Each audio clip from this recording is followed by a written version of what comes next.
Hello viewers, welcome to my YouTube channel.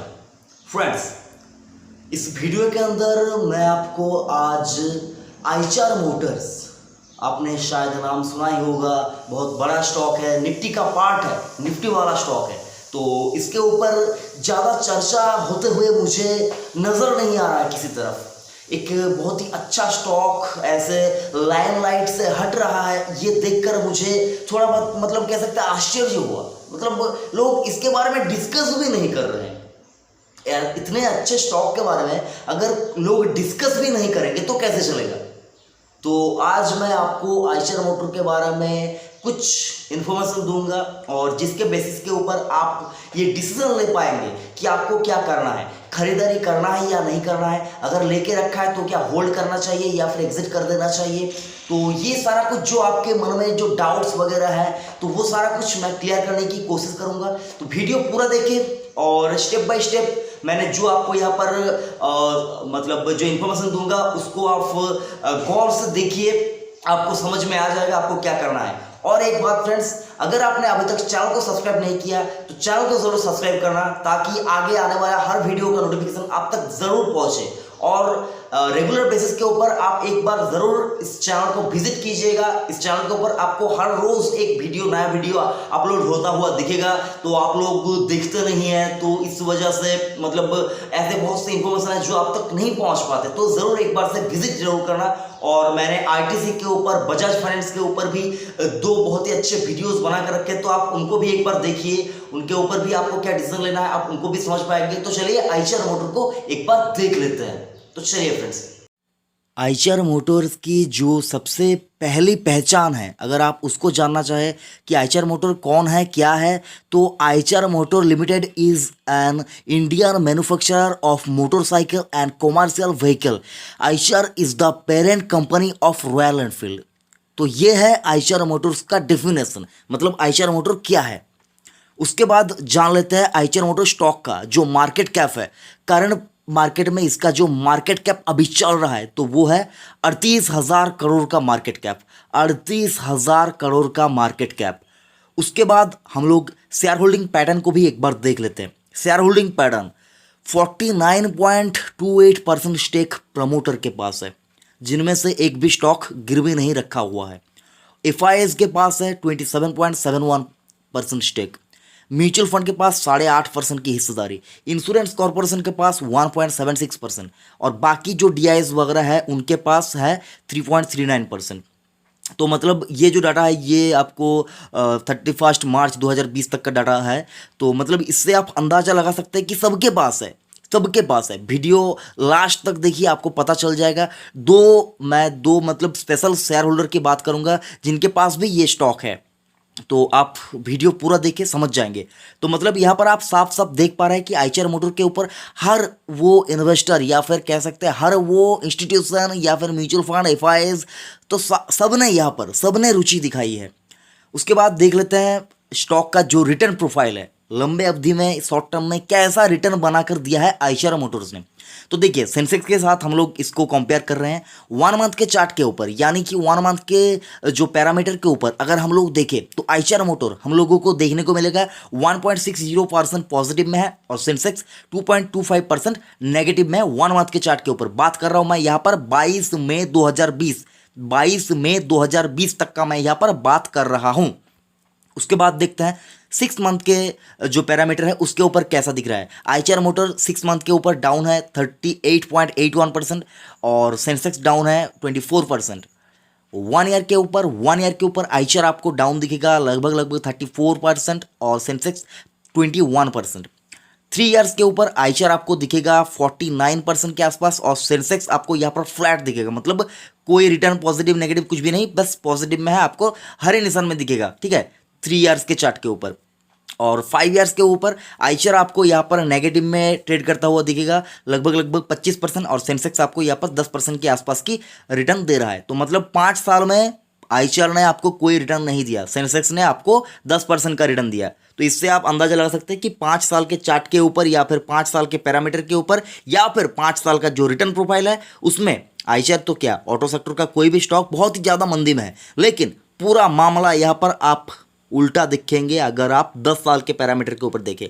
10 साल में आईचआर motor ने क्या रिटर्न दिया? 10 साल में आईचआर मोटर ने आपको 1600% का रिटर्न दिया। 1600%, 1600% का रिटर्न 10 साल में आईचआर मोटर ने आपको जनरेट करके दी। सेंसेक्स ने कितना दिया? सेंसेक्स ने आपको दिया, इस गिरावट के माहौल में मैं बात कर रहा हूं, यहां पर आपको सेंसेक्स रिटर्न दे रहा है 10 साल के पैरामीटर के ऊपर 86.51% और आईचआर दे रहा है 1608% का रिटर्न 10 साल के पैरामीटर के ऊपर। आप सोचेंगे कि बाकी स्टॉक भी तो दे रहे होंगे, तो मतलब एक बार देख लीजिए बड़े दिग्गजों के साथ मैं आईचआर को आपको यहाँ पर रिटर्न जो है वो भी मैं आपको कंपेयर करके दिखा दे रहा हूँ, एक बार देख लीजिए। मारुति सुजुकी बहुत ही दमदार कंपनी है मारुति सुजुकी, मतलब उसका रिटर्न अगर देखें तो 10 साल में उसने कितना रिटर्न दिया? 10 साल में मारुति सुजुकी इंडिया आपको रिटर्न दे रहा है 313.30% का। सेंसेक्स दे रहा है 86.1% का। आईचआर आपको दे रहा है 1608% का 10 साल के पैरामीटर के ऊपर। 10 साल के ऊपर बजाज ऑटो को भी एक बार देख लीजिए, यहाँ पर बजाज ऑटो आपको दे रहा है 143% का रिटर्न और आईचआर आपको दे रहा है 1600% का रिटर्न उसको। और एमआरएफ को देख लीजिए, तगड़ा स्टॉक के साथ एक और तगड़ी कंपनी एमआरएफ, बड़ा स्टॉक है, कितना रिटर्न दे रहा है 10 साल के ऊपर? लगभग 700% के आसपास, लेकिन आईचआर आपको दे रहा है 1600%, 10 साल के ऊपर 1600% का रिटर्न।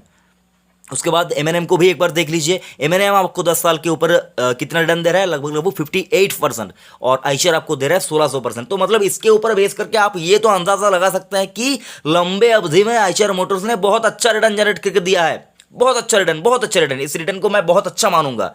इस गिरावट के माहौल में भी 10 साल के चार्ट के ऊपर या फिर 10 साल के पैरामीटर के ऊपर आईचआर मोटर जैसा स्टॉक आपको 1600% का रिटर्न दे रहा है, तो कोई ये मामूली बात नहीं है फ्रेंड्स। बहुत हिम्मत की जरूरत होती है ऐसे स्टॉक को बाय करके अपने पोर्टफोलियो में रखने के लिए। बड़ा स्टॉक है, रिटर्न भी बड़ा बनेगा, तो मतलब ऐसा नहीं कि स्टॉक रिटर्न नहीं दिया, रिटर्न दिया है, लॉन्ग टर्म में जरूर रिटर्न दिया है आपको। उसके बाद अगर हम लोग देखें तो 22 मई 2020 में एनएसई के ऊपर इसकी क्लोजिंग जो हुई थी 13,925 रुपये के ऊपर एनएसई के ऊपर आईचआर मोटर क्लोज हुआ था 22/5/2020, यानी कि 22 मई 2020 को एनएसई के ऊपर 13,925 रुपये के ऊपर आईचआर मोटर ने क्लोजिंग दी है। तो फ्रेंड्स देखिए यहाँ पर आपको क्या करना है, मैंने आपको यहाँ पर डाटा दिखाया है, उसके ऊपर बेस करके आप मतलब एक्साइटेड मत हो जाइए कि भाई स्टॉक ने तो बहुत अच्छा रिटर्न दे दिया, इसके ऊपर और दे देगा। ऐसा नहीं होता है फ्रेंड्स, आपको अभी का माहौल भी समझना होगा। मुझको आईचआर मोटर बहुत अच्छा स्टॉक लगता है, इसके ऊपर नज़र आपकी होनी चाहिए। गिरावट अगर और होती है तो आप बाय कीजिए, अगर आप इस लेवल पे भी बाय कर सकते हैं, मतलब फ्रेंड्स बहुत बड़ा स्टॉक है, इसलिए आप और मैं यहाँ पर बहुत ज़्यादा स्टेक यहाँ पर बाय नहीं कर पाएंगे, तो हमारे पास अपॉर्चुनिटी ज़्यादा नहीं मिलेगी। पैसा अगर जिन लोगों के पास कम है तो उनके लिए ये स्टॉक तो नहीं है।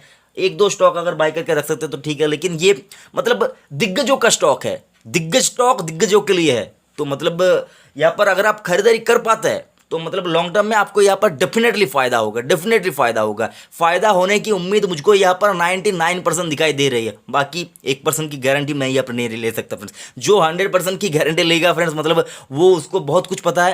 हाँ, कुछ कुछ स्टॉक्स के ऊपर आप 100% गारंटी ले सकते हैं लॉन्ग टर्म के ऊपर, लेकिन यहाँ पर ऑटो सेक्टर है, ये मतलब कितना वक्त लगाएगा ये मतलब मुझको समझ में नहीं आ रहा है। मतलब ये इस ऑटो सेक्टर जो है इसको बाउंस बैक करने के लिए कितना वक्त लगेगा ये मुझको नहीं समझ में आ रहा है। बाकी कंपनी ठीक है, बहुत ही अच्छा कंपनी है, बहुत ही अच्छा, मतलब इस कंपनी के ऊपर ज़्यादा कुछ बोलना ज़रूरत ही नहीं, बोलने की ज़रूरत ही नहीं है। आप देखेंगे तो बहुत ही मतलब इनका मतलब जो कहते हैं ना फंडामेंटल वगैरह जो एनालिस करना इतना मुश्किल नहीं है इस कंपनी का, बहुत ही आसान है। मतलब फ्रेंड्स यहाँ पर आप खुद भी अगर देखेंगे तो आप समझ पाएंगे। उसके बाद देख लीजिए फ्रेंड्स, कंपनी कोई आज की कंपनी नहीं है, आज से 72 साल पुरानी कंपनी है। तो समझ सकते हैं 1948 को कंपनी शुरू हुई थी, तो मतलब बहुत पुरानी कंपनी है। आज आई आज चलेगी ऐसी कंपनी नहीं है, मतलब इनका जो बिजनेस है वो बहुत पुराना बिजनेस है। उसके बाद अगर देखें तो इनकी जो मेन सब्सिडरीज है तो रॉयल एनफील्ड और आइचर पोलारिस माल्टिक्स नाम का एक कह सकते हैं मिनी ट्रक वगैरह जो बनाती है, तो उसके साथ इनका जो सब्सिडरी है। तो रॉयल एनफील्ड तो समझ ही सकते हैं आप, रॉयल एनफील्ड इनके साथ ये इनका सब्सिडरी है, तो समझ ही सकते हैं रॉयल एनफील्ड से इनका बहुत एक अच्छा बिजनेस आता है इंडिया के ऊपर। तो और उसका जो फ्यूचर है वो मुझको बहुत ब्राइट नज़र आ रहा है।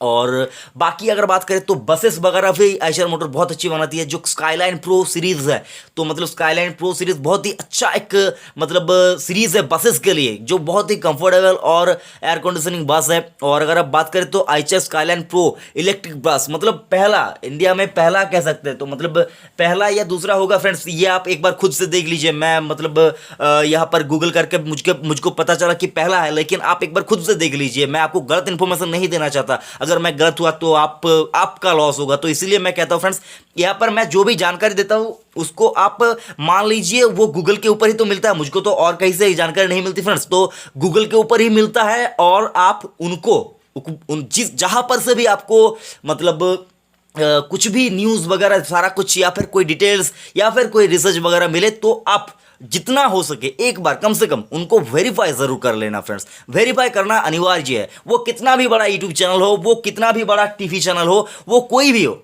आप एक बार उनको वेरीफाई जरूर करना, अपने आप से वेरीफाई करना। वो न्यूज़ और रिसर्च वो सारा कुछ वो ठीक है या नहीं, आप रिसर्च जरूर करना। उससे आपको लॉन्ग टर्म में लॉस होने का जो संभावना है वो बहुत कम हो जाती है फ्रेंड्स। ओके, और यहाँ पर अगर अब मैंने आपको दिखाया कि आइशर स्काईलाइन प्रो जो सीरीज़ है वो एक जो कह सकते हैं जो न्यू जनरेशन के लिए या फिर एक डिज़ाइनर कंफर्ट एंड सेफ्टी के लिए ये बहुत ही अच्छा एक बस का सीरीज़ है स्काईलाइन प्रो। और ये इलेक्ट्रिक बस है, इलेक्ट्रिक बस, तो समझ ही सकते हैं। और यहाँ पर अब रिटर्न प्रोफाइल तो आपने देख लिया। आप अगर देखें तो 1999 के 1 जनवरी को स्टॉक ट्रेड करता था 12 रुपये के आसपास। आज है यहाँ पर, आज मतलब वीडियो बन रहा है, यहाँ पर कह सकते तो 25 मई को वीडियो बन रहा है और आप 25 मई को वीडियो देख रहे हैं। हो सकता है आप बाद में देखें, तो यहाँ पर आप उस वक्त देख लेना प्राइस। यहाँ पर 22 में या फिर लास्ट ट्रेडेड सेशन को जो क्लोजिंग प्राइस यहाँ पर जो दिखाई दे रही है वो है 13,925 रुपये के आसपास, और 12 रुपया 20 पैसे के ऊपर 1 जनवरी 1999 को आपको ये स्टॉक ट्रेड करता हुआ दिखेगा। रिटर्न देखेंगे कितना रिटर्न दिया है उसने 2017 तक जो उसका ऑल टाइम हाई है उस तक, 1999 से लेकर 2017 तक, यानी कि कितने सालों के अंदर अंदर, यहाँ पर अगर आप देखें तो 18 सालों के अंदर अंदर, 18 सालों के अंदर स्टॉक ने रिटर्न कितना दिया, 18 सालों के अंदर स्टॉक ने रिटर्न दिया 2,60,330% का, 2,60,330% रिटर्न। समझ सकते हैं आप कितना रिटर्न है, 2,30,000, सॉरी फ्रेंड्स 2,60,000। तो मतलब इतना रिटर्न आपको 18 सालों के अंदर स्टॉक ने जनरेट करके दिया है। अब भी आप इस स्टॉक को मतलब खराब बोलेंगे? रिटर्न के ऊपर जज करके कोई भी स्टॉक को लेना नहीं चाहिए, लेकिन लॉन्ग टर्म के ऊपर अगर आप रिटर्न के ऊपर कॉन्सिस्टेंसी देखें तो यहाँ पर आपको एक भरोसा दिखता है। तो मतलब 20 साल के लिए अगर आप लेके रख पाएंगे तो आप डेफिनेटली आज ही इसको लीजिए। और अगर आप चाहते हैं कि और थोड़ा गिरे तो मैं लूँगा, तो मुझको तो नहीं पता ये ऐसे गिरेगा या फिर ऐसे भाग जाएगा।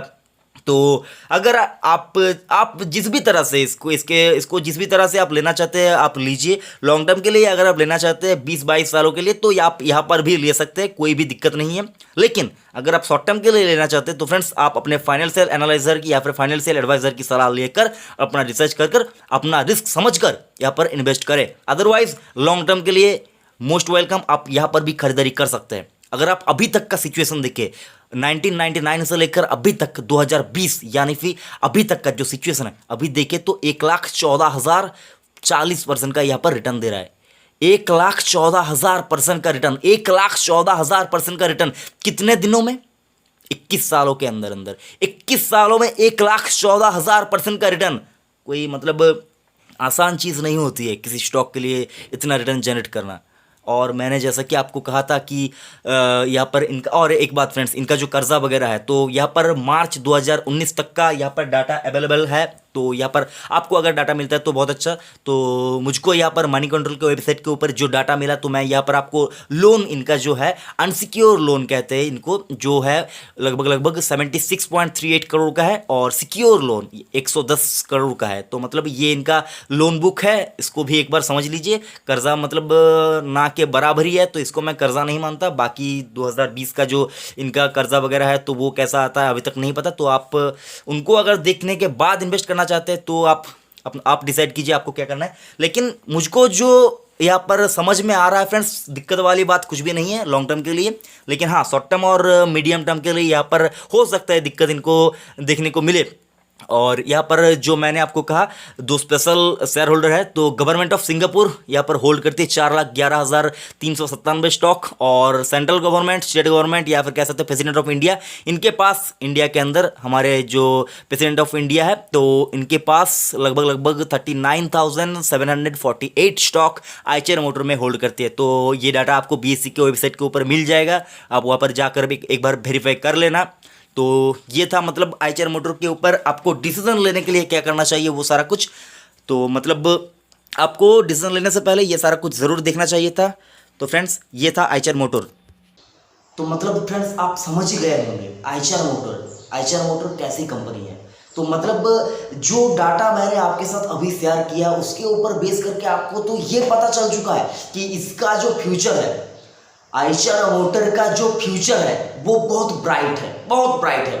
अगर आप देखें जो ये सारा कुछ वायरस वगैरह आया है तो इसके ऊपर बेस करके इनके एक बिजनेस को, मतलब बस और ट्रक वगैरह के जो बिजनेस है इनके ऊपर हो सकता है दिक्कत आए, लेकिन आगे आने वाला टाइम बाइक्स यानी कि 2 व्हीलर सेगमेंट के लिए बहुत अच्छा होने वाला है।